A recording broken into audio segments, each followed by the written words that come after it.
Welcome to Amazon Legends, where we have real stories about making it big on Amazon. Our guests are CEOs of large companies and entrepreneurs who became power sellers, also providers specializing in helping sellers, aggregators that acquire sellers, and former Amazonians will give us an insight from behind the scenes. Here is your host, Nick Urison. Welcome to another episode of Amazon Legends. My next guest, I'm smiling, I'll tell you in a second why, but my next guest he's been a marketing man many years, and then he decides to be a seller. And then, just like it happens to everybody else, he gets in trouble with seller performance. And as he gets in trouble, he starts to develop the skill where his responses are like flying through seller performance. He gets very good at it. And then the next thing is people are asking him, hey, can you help me with this? Can you help me with that? And then he realizes that, he's really good at this. So today, he is the CEO and founder of Ecom Seller Tools, which is a seller performance agency specializing in getting people out of trouble. All the reinstatements that people look to somebody for is what he does. So, and when he's not working, he likes to play basketball and also obviously follow. So with that, everybody, meet my guest, Scott Margolius. Welcome to the show, Scott. Hey, thank you so much. Thanks for having me. I appreciate it. Oh, I enjoy people who have been grilled by, you know what it's like, right? So it never ends, back and forth. So dealing with seller performance is everybody's problem. Constant emails, you can't talk to anybody, and then they keep coming back asking for the same thing over and over and over. So this is as close to being a mind reader, so to speak, or an analyst. So there are several different issues. So dealing with seller performance issues is in fact a skill, and interpreting their messages, interpreting their requests, and also, how you write, how you respond, what is the structure of it, and so many other things. You can't just wing it. And you can't, they ask for a POA as the plan of action, and then you submit one, what you think is a POA, but they come back. And so there is a pre-configured way to approach this situation, and then take the emotions out. But once you take the emotions out, what is the knowledge? What is the best practice? So today we're going to cover this area of how to deal with seller performance issues and get quick results. And then if you don't get them, then what happens next if you want to do it yourself? So with that, let's jump right in. So tell us, what can you share with us right off the bat as step number one? Step number one, I'd say, is to keep a cool head. You definitely don't want to jump to conclusions. You don't want to get overly emotional. I see people get really upset, and maybe they're also confused. But and whenever you're in some sort of fight or flight mode like that, and you're emotional or even angry or confused, none of those things play well for you. So you want to get to a place where you can sort of relax and get a better understanding of exactly what's going on, so you don't have a knee-jerk reaction. Yeah.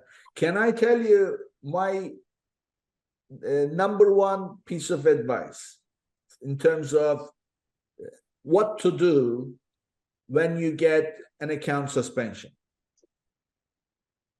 Go for it. I say this: you're going to have to deal with this. So unless you receive one of those nasty messages that you are out, you will never be allowed back in, even then it doesn't mean anything. You're going to get back in. But from practical standpoint, as a business owner, assume that bi-weekly deposit cycle will skip twice. Probably. Depends. Assume the worst and immediately go plan your cash flow. What happens if I don't get payment on the next payment cycle, so that you are ready, so that it doesn't happen. Then at least you have some kind of a peace of mind. Of course, you're not going to stay suspended, but you're taking care of all your cash flow that you're going to need. What do you think about that approach? I like that a lot. The only thing I would add to that one step better maybe is that everybody should be thinking about that all the time, even if you're not suspended. What do you do if you don't get a payout?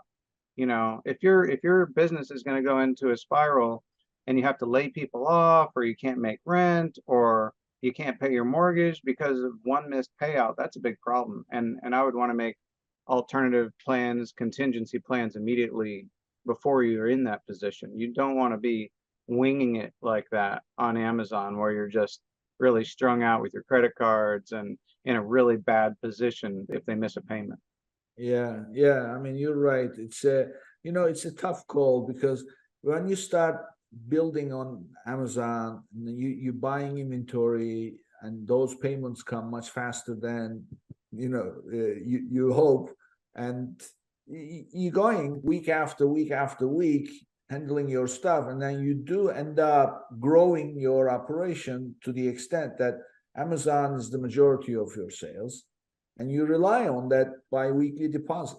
So it's a big deal. And let's face it, especially as we record this, with the economy going the way it is and the interest rates, and I mean, people don't really have that extra buffer to say, okay, I'm going to assume this is not, and then I'm all set. It's very hard. So people do end up relying on that bi-weekly deposit, and then at least as an emergency measure, okay, imagine it's not going to be there, make the arrangements, so at least that way you can focus on what's in front of you. That was my take. I mean, I think that makes a lot of sense. The struggle and the difference is you're not just an Amazon seller. If you're an Amazon seller, you're a small business owner, you're an entrepreneur, you might be a solopreneur, but you're still a business owner. And Amazon is just a platform. It's just a marketplace. Even if that's where all of your income comes from, that causes you to immediately think about, well, where else could your income come from besides Amazon, if that's where your only check is coming from? A lot of your listeners, I'm assuming, are much bigger sellers. They're on a bunch of platforms. Amazon's just one channel. And if you're only on Amazon, you should think of yourself that way. Hey, I could be selling here, I could be selling there, I could be offering other services. Where else could you get income besides just Amazon? Because you don't want to have the day come along where, oh, your payment doesn't come through, or something happens with this strange, FTC lawsuit, and they decide we're not going to let any more sellers in the door. I mean, anything could happen, but you don't have to take those kinds of risks to be a business owner selling on Amazon. Yeah. So, okay. So let's assume a scenario where the bad thing happened and you have this notice. So walk us through some best practices of how to get yourself prepared, positioned in the first place, and then how to deal with the situations. I really like seeing people be as proactive as possible. And to me, that means a variety of things. But first and foremost, there's no reason in the world why you should not be familiar with Amazon's terms of service, with the seller solutions agreement. Everybody should take time, within the next week or two, and read through that and become familiar with it. Even Seller University is quite valuable, and something that people should go through, and they should train their staff on the information that's there. There are a lot of things that can happen to an account or to an individual ASIN, for which in some ways you could say there's no excuse, because you should be familiar with the policies, and you wouldn't want to be violating them by accident just because of the fact you didn't know they're there because you didn't read them. And so that's maybe the first leg of being proactive. I was going to keep going, but I want to make sure that that's something that you would endorse. So look, this is like telling people, you should read the fine print before you sign the contract. And the reality is, yes, nobody does it. But who does it? Nobody, right? So here is my problem with the terms of service. So yes, you definitely need to read it. But if somebody said, okay, today we're gonna study the terms of service, well, that doesn't really go anywhere, because what is the focus? So what I always say people is, whatever you're working on at the time, for example, let's say you're building your content and you are working on your title, go study the terms of service about title and Or content. you could spend the time just studying the terms of service for creating a listing at a minimum. If Yeah, all of a sudden you start creating listings instead of just adding your inventory to an existing ASIN that's in the catalog, if you're going to Right. create listings, study the policies for creating listings. Exactly. Whatever you're doing. So that's why my approach with pictures, with videos, and everything else, it makes a big difference. And I will say this, I mean, unfortunately, this is Amazon. There's nothing we can do. I shared this little example with you. I have a client and they sell diffuser oils. So now I did not know this, but every single product that has a smell, that smell is attributed to a component called terpene. I did not know this. Chemically, that's what gives smell. It's all terpenes. It's all terpenes. Well, guess where else you can find terpene? In places that are restricted. CBD products. Yeah. So I had this client, and I've been in the Amazon space for 20 years. It's going to be 20 in a few months. If I'm illiterate about this, I'm telling you, there aren't too many people who are not. So, and this is the nature of Amazon. So this particular company that I'm working with, they apparently position themselves as a very strong processing operation, a manufacturer of terpene-based products. So they have terpene everywhere in their positioning. That's their marketing material, strength. Well, guess what? We created the listings. Bang, the listings got suspended, and it says it violates Amazon policy. We go search, and search, and search, and search. There is no policy. It's so hard when you are violating some kind of restricted keyword that you don't even know is a problem. Yeah. So, but you know where you find the policy? When you get the policy violation. Hopefully, sometimes they don't even give it to you. Yeah, right underneath, you click and then it opens up. And you know what the policy violation that we had was? Sales of liquid terpene is restricted, is not permitted. Well, we're not selling liquid terpene. We're not selling anything of terpene. But finally, and then you go to Amazon, you have all kinds of products with what is terpene, but they're called essential oils. So now we had to replace everything. We get rid of the word terpene. And so the moral of the story is, you can read the terms of service all day long and memorize it. You're still not going to find this particular thing in it anywhere until you get in trouble. True, that happens frequently, but it still is, I think, beneficial. It's still worth the read. It's not that hard to read through. And even if you don't want to read every single word, you know, you could read through the whole Bible and skip Lamentations and you'd be fine, you know. Yeah, exactly. There are certain areas you could probably skip that they don't apply to you, but it's still worth it, you know. It's still worth the time to do it, even as arduous as it might seem. Yeah, I mean, I think, but your advice is sound. I would say what you are really telling people is, you're not telling everybody to go read terms of service cover to cover, but you're just simply telling them, get yourself familiarized and then learn how to navigate the terms of service before you do something. And then you know where to find stuff, what's in it, and then whenever you are executing a particular task, you're simply saying, go study that section that you know how to find, where to find, and get yourself up to speed with what they want you to do. Right. And then when you get in trouble, then you'll learn more, but deal with it, right? I mean, I'd much rather know in advance. Yeah, But that's, the sort of the risk management hat, exactly. So, okay, so they somebody signed up and they're building their listing, and they figured out where the whole thing is, and then they got themselves up to speed. So what else can they do? One thing I think that makes sense as far as being proactive is you want to be, presumably, if you're an active seller, you're in your account every day.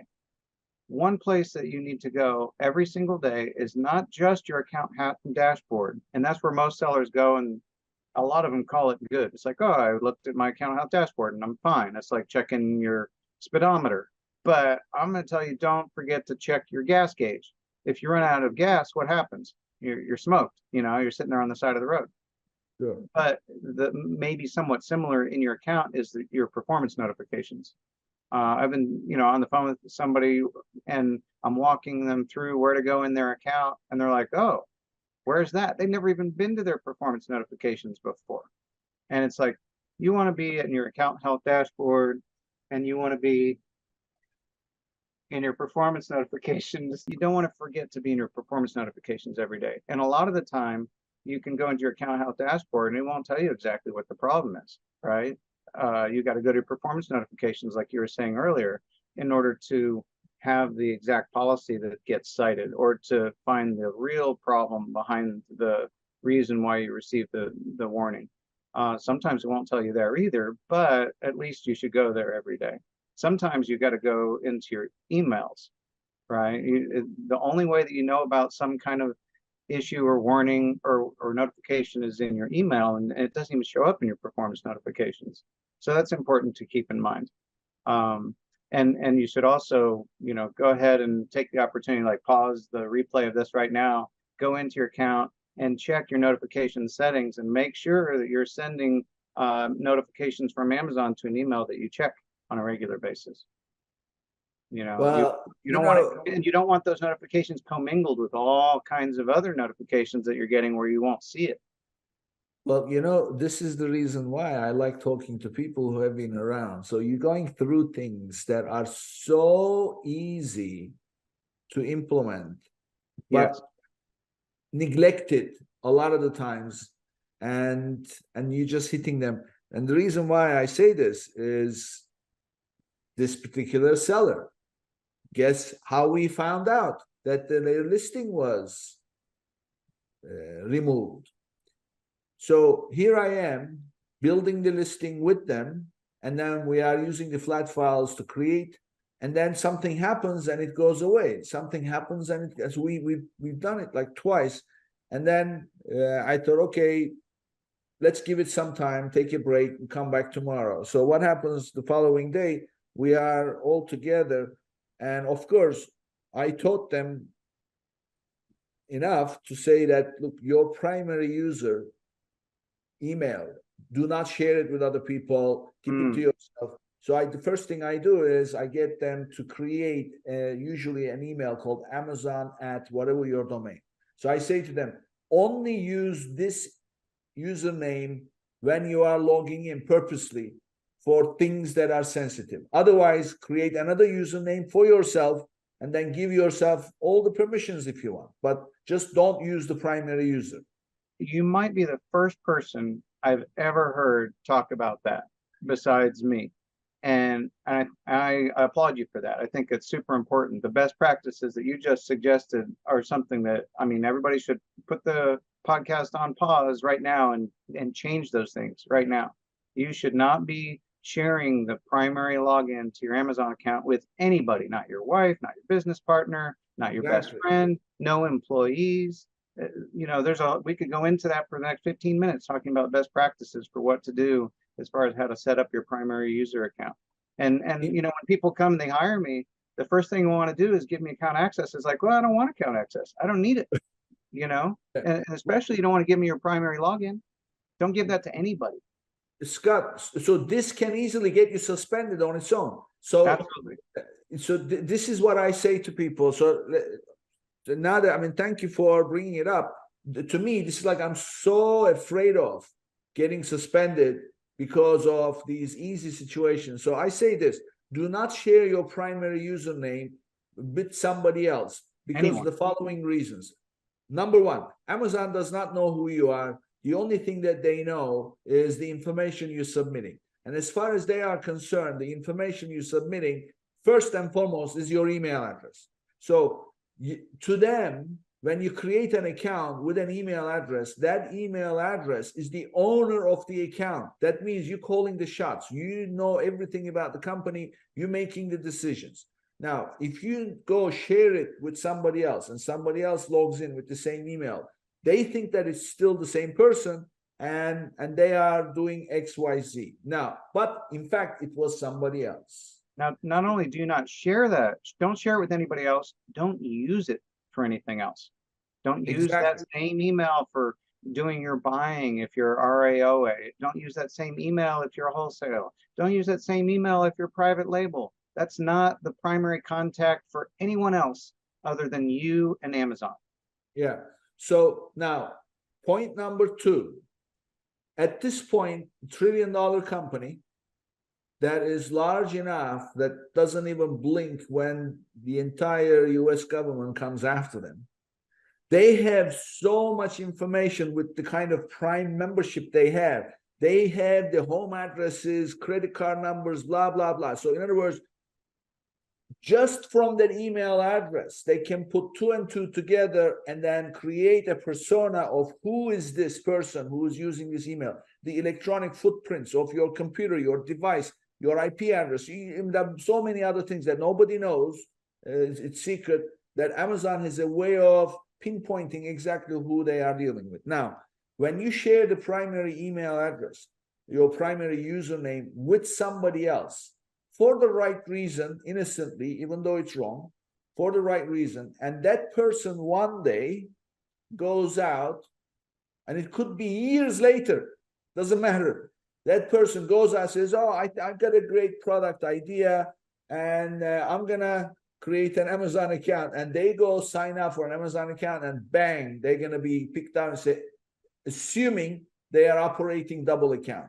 And Murphy's Law, if at that time this account, the first account, got in trouble, now it's going to look like somebody is trying to game the system where they got in trouble with one account and creating. I mean, these things happen all the time, and they're not going to say anything. Well, we have reason to believe you are operating multiple Amazon accounts. Now, can you not do that? Sure, you can, but you have to be upfront.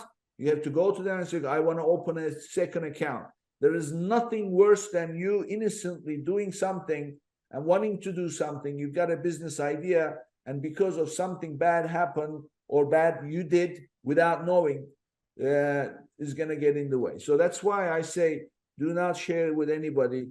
And now, what I was going to say was, I get everybody to create a username called Amazon at whatever their domain. And I tell them, look, this cannot be a forward email. This has to be a functioning email where you should be able to email back from as the sender, because that's what Amazon is going to look at. So, in other words, it cannot be an alias. It has to be a real mailbox. So, now what they did, they followed everything I said. They created an email address. They did everything. And because it's a new email address, they never checked it. Of course, as a brand new seller, they don't go looking at performance or anything like that. So here we are trying to figure out what's going on. And all along, they kept getting emails.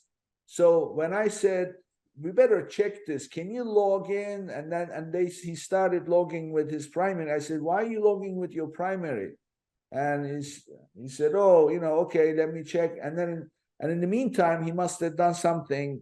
And he said, oh, I have emails here. So the bottom line is, you should not only not share with anybody, but always check the email that you used as the primary username on a regular basis, at least once a day, if it's not an email. Or what I do is I just put it on forward. So it goes to, these days with Exchange, you can forward it, you can set up a rule. If you get an email here, also get an email. So those are the things I do. You know what I've seen happen a few times in a larger organization is someone other than the owner or the founder set up the initial account, and then they got fired or something, or maybe they died or they moved on to another company, and then all of a sudden the business lost access to that account, and that can become a real problem. So for anybody who's in that position and the primary login is in the name of somebody that you don't have definite control over that email, you might want to look into that and change it. Yeah, and the other thing is the two-factor authentication. So usually somebody sets up the primary user, and the next thing is they're no longer around and you can never log in. I mean, that's a very serious thing. So Yeah. how do you avoid a situation where you have a 2FA set up for a different phone number and you no longer have access to that? It's challenging. It is, isn't it? That's one of those things that's like your results may vary. That's, I'm sure that there's somebody out there who has a surefire way of dealing with that, but I always find that it's difficult. So I tell you this is what happened to me. This was a private equity firm. They acquired several brands, and one of those brands they lost control. So they came to me. So, and I try and figure out there is no way. So in the end, what ended up happening was I was not able to help them because I said there is nothing I can do. And I spoke to Amazon. What Amazon said was, we need to be able to verify the identity of the person.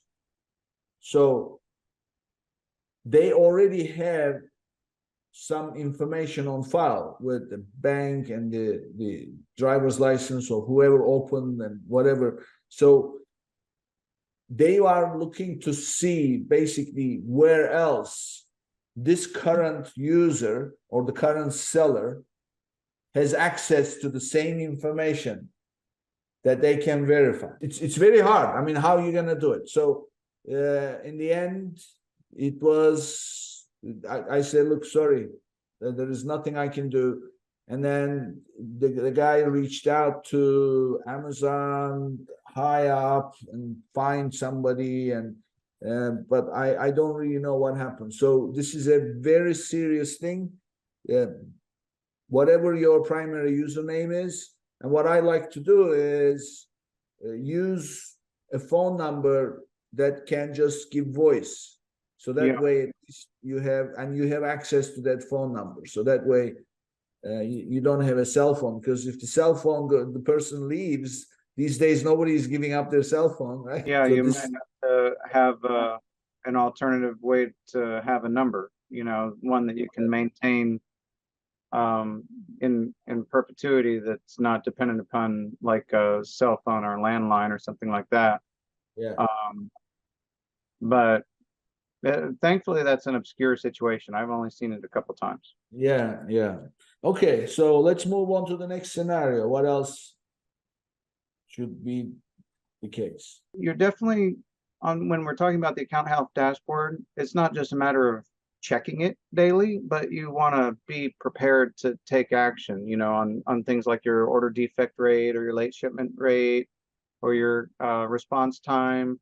You want to monitor those things and take action. And one mistake I see a lot of people make is they assume that deleting the ASIN is taking action, and that's not necessarily the case. Every once in a while, the solution to the problem is to delete the ASIN, but a lot of the time, if somebody comes to me and they say, hey, I want your help getting these things cleaned up, if they've already gone in and deleted the ASIN, it becomes really almost impossible to get it removed from the dashboard.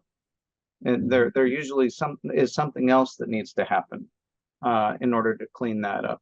And a lot of the time, fixing the problem means that you've got to be able to go into your inventory and edit the listing, and you can't edit the listing if you've already deleted it. Mhm. Mhm.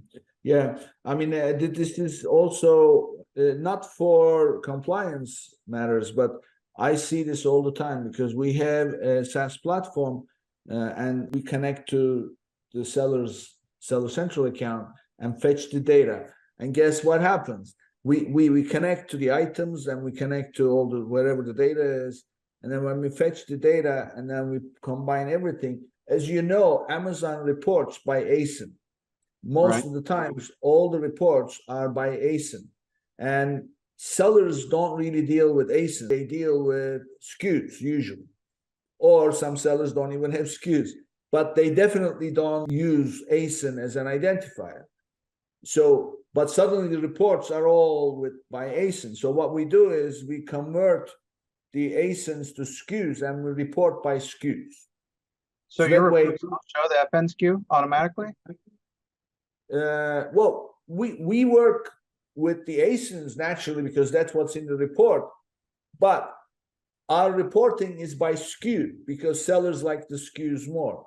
Now, what happens there is we are getting the SKUs from their items list, and we are getting the reports from whatever the report is about, whether it's orders or performance. And suddenly, when we do the translation of, okay, where is the SKU? Because we're not going from SKU to ASIN, we're going from the report, ASIN, back to the SKU in the item data. And suddenly, we find in the reports 25 ASINs being reported with some kind of performance. And then we come look at the SKUs, and there are only 8 listings. Why? Because those 17 listings were deleted, but the performance does not go away, right? So when you download the report, in the report, you have everything for every single ASIN, but you've deleted those ASINs. So now what? So that's why it's a challenge. I mean, your point about don't delete something unless you have to. The one caveat I would say is that it can be a best practice to go into your inventory and delete all of the listings that you are no longer going to sell. If you go in and sort by the products in your inventory and you see a whole bunch of things, and this applies most often to people who are not private label, but you see a whole bunch of products that you're no longer selling, you're not sourcing, you're not going to sell them again, those it can make sense to delete as long as you don't have performance and notifications associated with them. A lot of the time people don't like to delete them because they're concerned that they're going to get a return and then it's going to get stranded. I'd say don't worry about that. Yeah. Well, I mean, my usual rule of thumb is this. In technology, you never want to hard delete anything if there is historical data. The problem with that on Amazon is it can come back and bite you. Yeah, so that's my guiding principle, so to speak. If there is historical data, don't delete anything. Unfortunately, Amazon does not offer hiding something or archiving it. I wish that they would make that available at some point, so that way people can just archive. Because really, at the end of the day, you just care about visually. When you go to manage inventory, you don't want 200 listings there if only 8 of them are doing business. Yeah, it's not a very eye-pleasing file cabinet. No, but it's a fact of life. So I tell people try not to delete anything, and if you have to, then make sure that you know what at least make a copy of it so that you know what was what. Do you have an FBA returns report that you manage for your clients? I don't do the FBA returns report. Okay. Sometimes for a long time, I used to encourage people to download their FBA returns report because there's a lot of valuable information in there. And it's one of the ways you can be super proactive with your account because you can go in and see all the items that have complaints. And a lot of the time you can see what the complaint is, and you can get out in front of Amazon sending you a notification or a warning when you see these problems showing up and then you take action to resolve it before it turns into a complaint. I have a question for my listeners. Are you experiencing cash flow challenges with your Amazon business? Well, silly question. Who is not, right? So let me introduce you to Viably, a unique solution tailored for Amazon sellers and e-commerce enterprises. By connecting your Seller Central or Shopify account, you can promptly access funding along with a variety of financial tools, all for a flat fee. It's as simple as that. And for my listeners, they are offering an extra $1,500 in funding for eligible applications. Start your quick and easy application today at runviably.com/legends. And that's runviably.com/legends. So this is not something I do with my clients, but I have some experience share on this, and it's a very interesting one. This is like 5 years ago. I had a client, and they sold skincare items, and specifically, this was a lady from Australia, and she actually was selling on the U.S. marketplace. So they had merchandise in a 3PL, and they would just replenish the FBA inventory. So what they sold was a product. It's for ladies, and you would put on like wrinkly areas, like usually your neck and your chest, and you would simply leave it there overnight, and you would wake up with no wrinkles. So Seems too good to be true. So I mean, it worked very nicely. So, and it came in a box, and then you would take it out, and then you would simply stick it. So they came to me because they were struggling. So one of the first things I did was I looked at their performance, and I found that they had a high return rate. Also, their product rating was not good. So I did exactly that. I downloaded the FBA Returns report, and there is a reason there. So in that report, they give you a reason. And these are canned answers. So you can easily, you don't have to read every single one. You can simply categorize and then sort by, and then I did an analysis of how many of these do I have.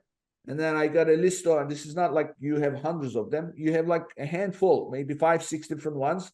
And then I looked at how many of these do I have as a complaint. And right there, immediately, one thing jumped out. And you know what they were doing? So this particular thing would come out of a box, and then it had a transparent film over the material. So this was like a bandage kind of thing, a nice kind of paper backing. So you would simply take it out of the box and then stick it. But they had a transparent film. So a lot of people were complaining it doesn't stick, it falls off, and blah, blah, because they were not removing the transparent film because they were noticing it. They were taking it out of the box and then putting it on their chest. Of course, it wouldn't stick. And then they were going to bed or whatever. And then the following day, no change. So they were complaining. So that immediately led to, I said, did you see this? So you need to redo the packaging and just put a big, like a no entry sign and peel off before first use or whatever. And that solved the problem. So this is exactly what you're talking about. I used to do that kind of analysis for clients all the time. They didn't know it was possible to get that information to be able to perform that analysis. Yeah. You know, and then working with retailers, they have a specific product that they're trying to sell. You know, they already have it in their, let's say they're brick and mortar, and now they want to sell it online all of a sudden, and they don't realize all of the different things that need to be different about the packaging in order for the, you know, the online buyer to have a good buying experience. There's sometimes the information just does not convey very well when you've got that packaging that's meant for retail.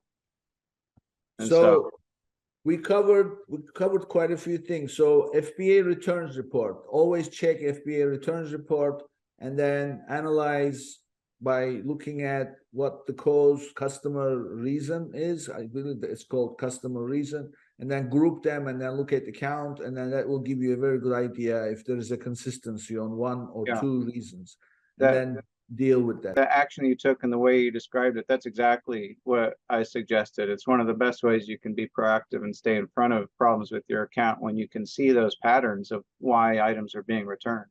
Yeah, and then also the product ratings, of course, there isn't much that you can do about those other than read each one, but anything 3 and below, read each one, take it to heart.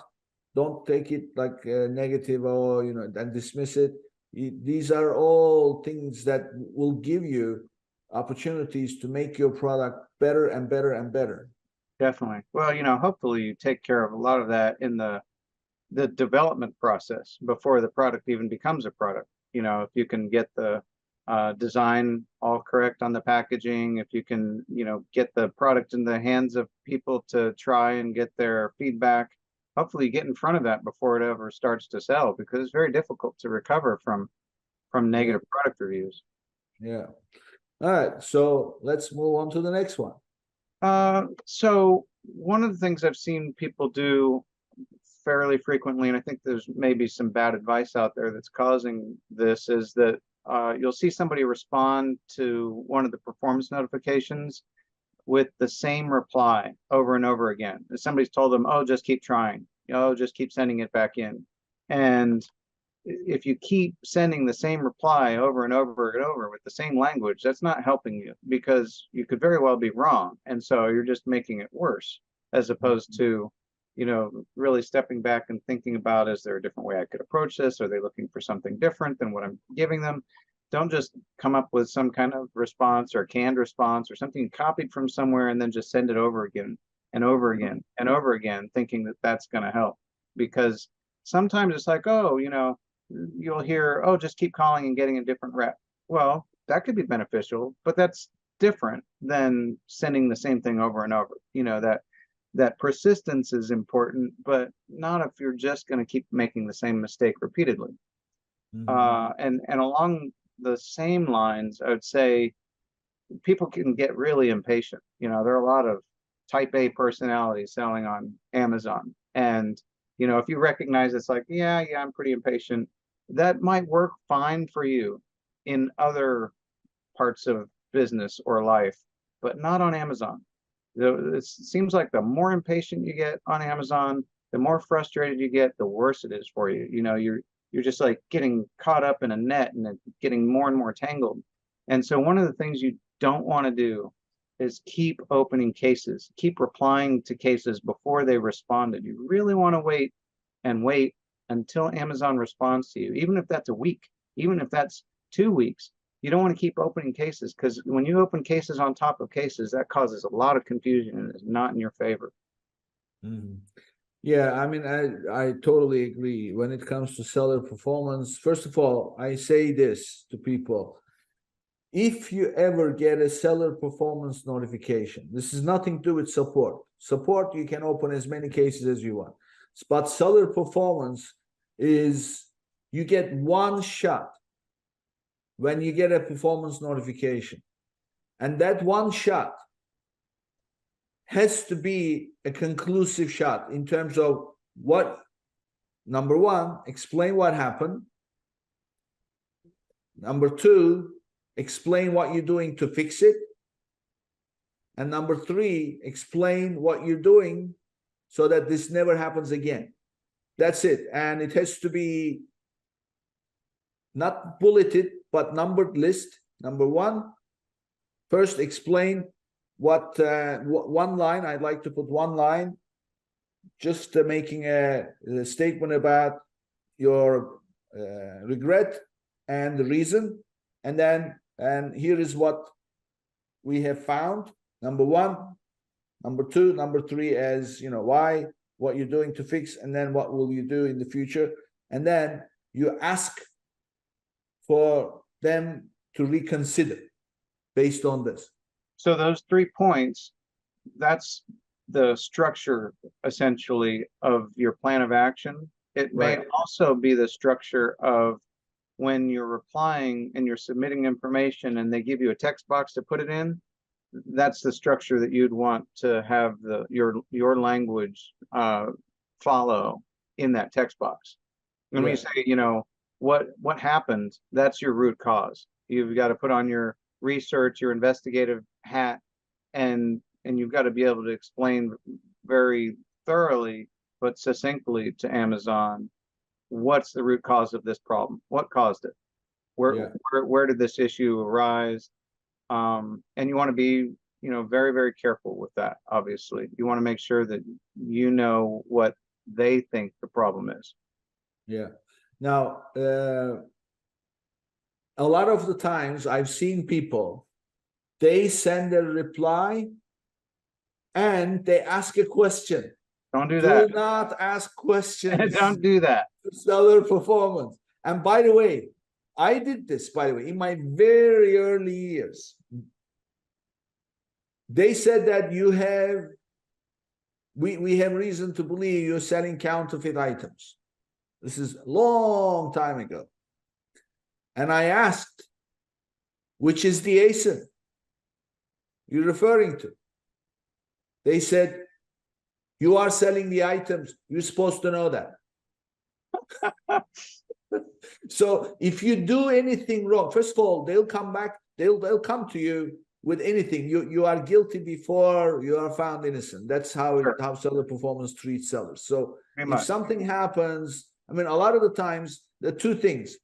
Seller performance treats all sellers as guilty before found innocent, period. That's how they treat everybody. And you don't like it, you don't have to sell on Amazon. It's their own backyard. So that's the way you have to deal with it. And the other thing is, sellers are held to a high standard because Amazon provides best customer experience, and you are there benefiting from their branding of best customer experience, and they don't want you doing anything that will damage that. So that's why they have every right to hold you to standards that may be hard to meet. If that's the case, there's nothing you can do, right? I wouldn't say there's nothing you can do, but well, you can improve, but perspective. It's important to have that mindset and accept that the general principle is they're right and they think you're wrong. They think you've made a mistake. They're not out to get you, but they think you've made a mistake. They think that there's some error, on your part, and you've got to figure out what it is, what caused it, and how to fix it. Yeah, exactly. Yeah. Okay. So can we back up for just a second? Sure. This has nothing to do with the best practices related to seller performance per se. But one of the things that you mentioned that I don't hear people mention very often, and for a lot of sellers, hey, this is old hat, old news, or maybe it doesn't even apply to them in a lot of cases. But for a lot of sellers, it does apply to them, and they're missing out if they're not taking advantage of that, and that's flat files. Oh. Flat files are super, super powerful, super beneficial, super efficient, and it's this incredible opportunity for you to take advantage of if you're not doing it. Yeah, I mean, we've done episodes. I would ask all my listeners to go look up. There are so many ways. So again, just to give a little bit of a perspective on the flat files, it not only avoids a lot of the seller performance issues, but also this idea of best customer experience comes from the most reliable and relevant information. And most reliable and relevant information on listings needs to be inputted by somebody. So if you go to Seller Central and then create listings, click, and update, you only have access to a limited number of those fields that define the product. But when you go to flat files, the very reason why people don't like them is because they're so big, so many columns, becomes the very reason why Amazon likes flat files, because all those individual columns that require information they are there to provide that detailed information that makes the customer experience much better quality. For example, watch bands. So if you're selling watch bands, there's nothing controversial about it. And there is a column for material, there's a column for width, there's a column. So all those are available in the flat files, but not necessarily on Seller Central Manage Inventory. So that's why I always advocate using flat files. Plus, when you make a change, there's no record of it. You just type and hit submit. But when you submit a flat file, there's a batch ID. You can call, you can provide the batch ID, and then they can investigate and help you. Yeah, definitely don't want to lose sleep on that one. As far as you don't want to be asleep at the wheel and miss it. Yeah. All right, let's do one more before we move on to my favorite part of the show. What do you think is the best way for somebody to stay informed of policy changes? I feel like it's very important to keep up with changes in policy, but what do you feel like is the best way for people to stay up to date and become aware of changes that are being implemented? So this is something that I have done and I advocate for. There's two things I can that come to my mind. Number one, when you log into Seller Central homepage, there is a lot of updates there. First of all, log in every day and keep an eye on those, because Amazon is a huge company, so many different departments doing so many different things, releasing new things. So the only way they communicate those, nobody's going to come knocking on your door. They just release it inside Seller Central. So keep an eye on those, all the recent developments or changes or whatever, they do publish it there. The second thing is there is something called seller forums that you can log in with your primary username.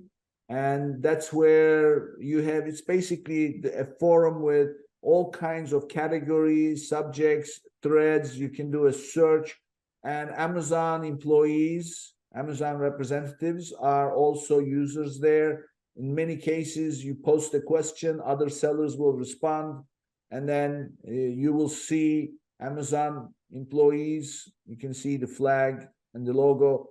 And so I say between keeping a close eye on Seller Central announcements and seller forums, being active in seller forums and keeping an eye, those would be the ways that I can think of. I would say there's one other thing that a lot of sellers sort of take for granted or assume, and that is that if you're FBA, that Amazon's going to handle all of the customer service for you. And my response to that is maybe, but if you want to act in your own best interest, you should be checking your messaging daily and definitely doing everything you can to take care of the customer, and don't just push them back to Amazon representatives for support. If they reach out to you, do whatever you can to reach out, to respond, to provide excellent customer service. Well, they have a metric. So you have buyer-seller messages. So those buyer-seller messages are your responsibility as a seller, and they need to see you handling those in a timely manner. And they have two metrics, responded over 24 hours or under 24 hours, and it shows the count. Now, the last I had anything to do with that metric, I was told it may have changed. I don't know the latest use of it, but I was told that this is not a metric that will be considered for account suspensions. Doesn't affect it. It just, like if your ODR shoots up, it goes over 1%, you are in dangerous territory. But if you don't answer any of the messages for, I don't know, 3 days, 4 days consistently, your metric is going to go through the roof. But does it cause anything? I don't know. Last I checked was a long time ago. They said it's not a cause for suspension. if nothing else, though, it's going to likely result in an upset customer and potentially A to Z claim. Yeah, well, I mean, look at it this way. If it's a pre-sale inquiry, you're losing a sale. If it's a post-sale inquiry, you are likely to get a refund request, A to Z claim, and a negative seller feedback, and potentially a negative rating for the product. Why do that? Answer the emails. Keep an eye on them, and if there is one, answer it right away. Yeah, definitely. Yeah. Cool. Okay, so this was we really covered the most essential parts of managing your seller activity, so to speak, as the account holder, which often gets neglected. And everybody wants to start selling and work on keywords, listings.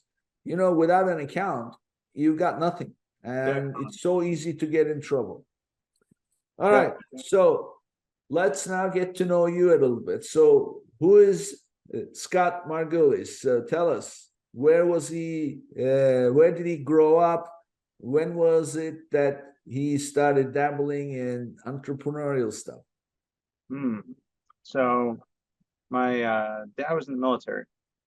So I never lived anywhere longer than 4.5 years up until after I graduated from college. So that took me, quite a few places, more than probably average. And I saw, a lot of different places in the world. And I think in the process of that, you get an idea of what's possible. I know a lot of people who've never been in an airplane. I know people who've never left the state where I live today. And that is almost mind-boggling to me. I mean, I kind of appreciate and embrace the simplicity of that, but it gives you vision like this. Yeah, exactly. And unless you're spending a lot of time, reading or doing something that enlarges your mindset. But as far as an entrepreneurial focus, I don't know that I really thought about that until I did it. So I started selling, I was on eBay in 2000, but not really using that as any part of my livelihood per se. Just a little bit here and there, dabbling. But in 2012 is when I started selling on Amazon, and that quickly became an important source of revenue. And it wasn't but 2 years in or less that I thought, hey, this is something that can pay the bills, and I was hooked. So I quit my day job 2 years after I started selling on Amazon, and then I've been, helping sellers since 2014, full time. So I want to understand a couple of things there. So you traveling around because of your dad's, military service. That means that you've had no friends for a long time.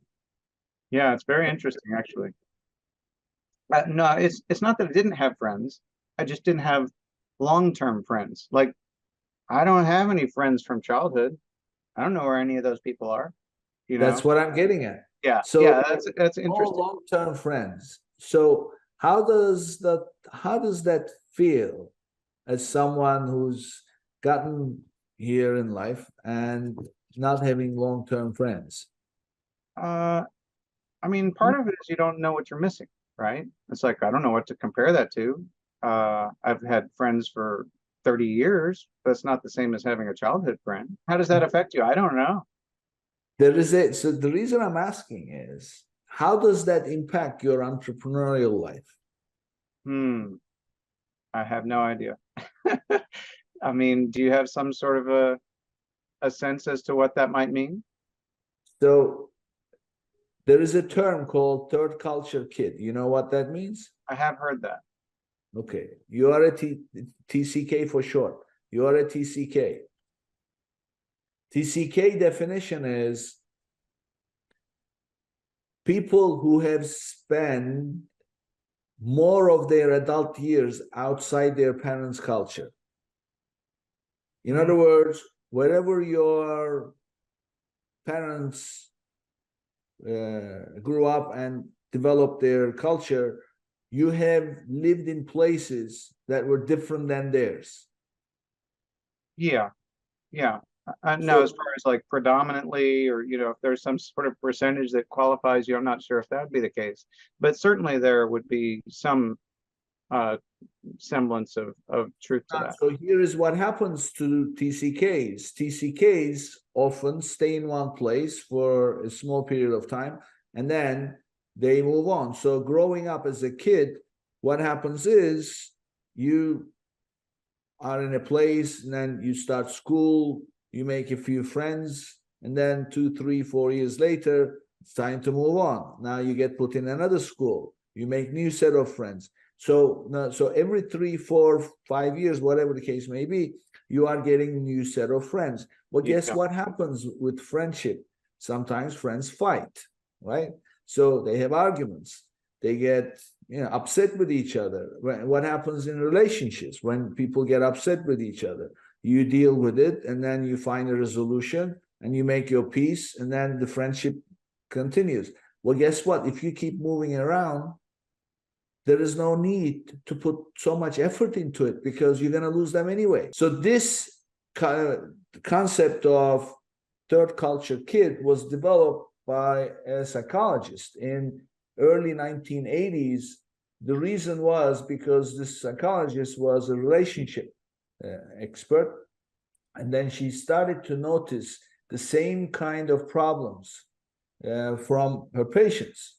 And then when she started investigating to see what these people have in common, and it was simply they were all people who was born in one country but spent more of their years in another country or another location or whatever. This is especially the case for diplomats' kids and others, because their language and religion, culture, everything is very different.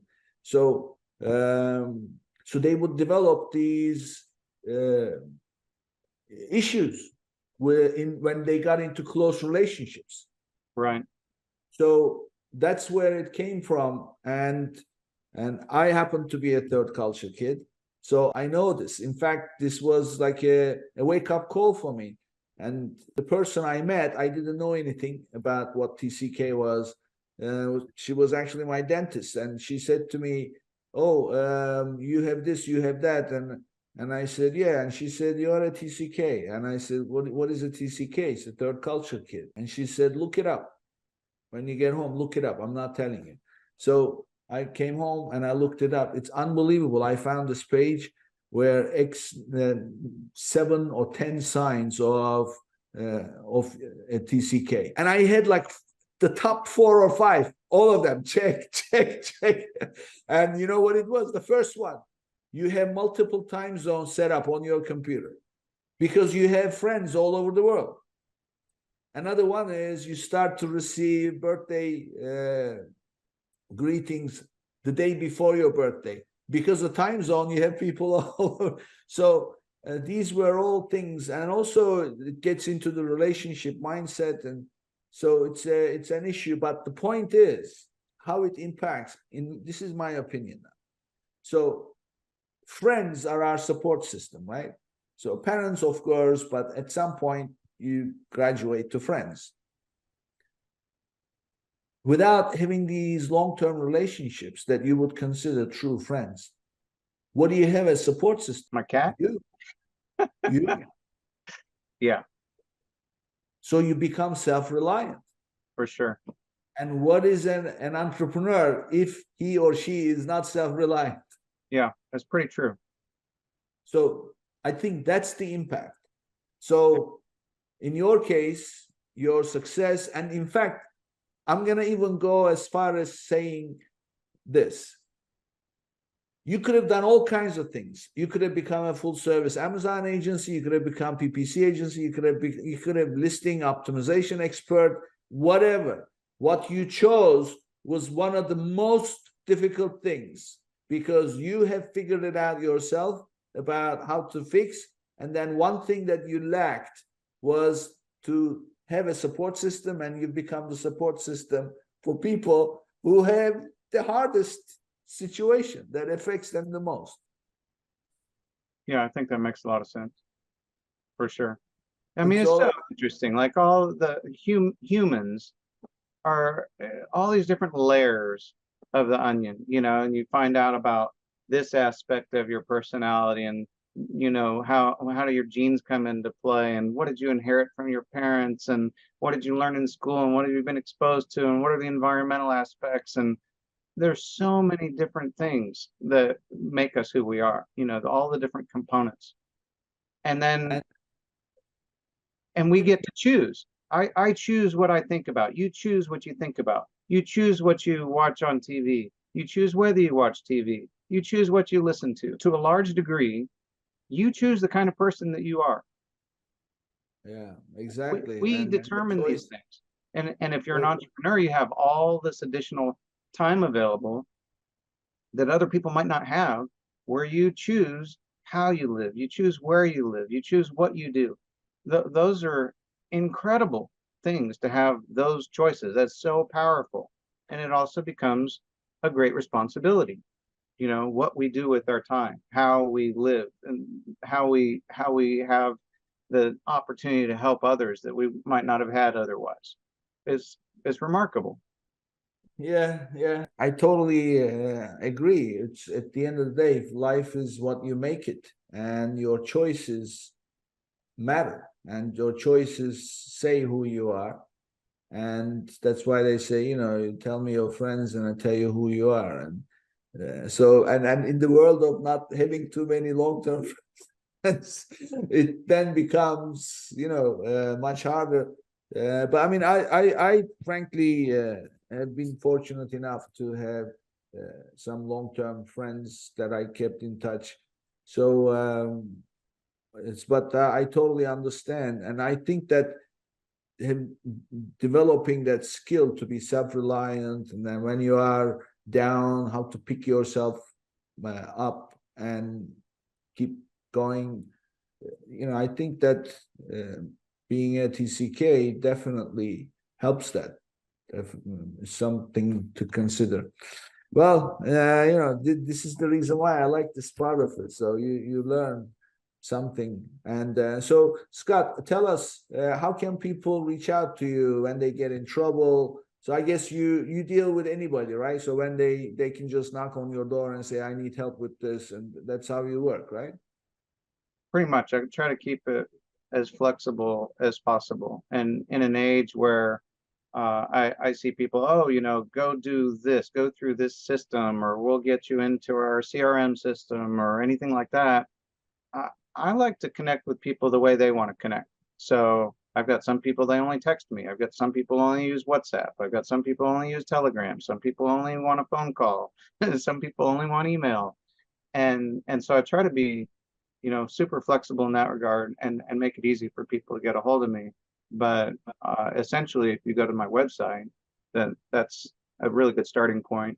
ECOM, as in Mary, seller tools with an S.com. That makes it super simple. We'll obviously put your contact information on the episode page so anybody can just click and reach out to you. So this was a great conversation. I like the fact that you and I belong to the same club. That's pretty neat, really. Yeah, but look up TCK. You'll be amazed to see the stuff. It's very interesting. I heard somebody mention it about a year ago. She said, "Oh, you know, you're TCK." I'm like, "What?" She said, "Look it up. Yeah, There's a book. You definitely. know, go read a book about it." Yeah. All right. Thank you, Scott. Thank you for being here. Yeah, thank you so much. Thanks for the time. Before I go, a quick reminder to say goodbye to your cash flow problems and claim your extra $1,500 when you qualify for $25,000 or more in funding. Go to www.runviably.com/legends and start your application today. Thank you. And this brings us to the end of another episode, and I'll see you on the next one. If you enjoyed today's episode, be sure to subscribe, rate, and review the episode, and share it with someone you think would benefit from it too.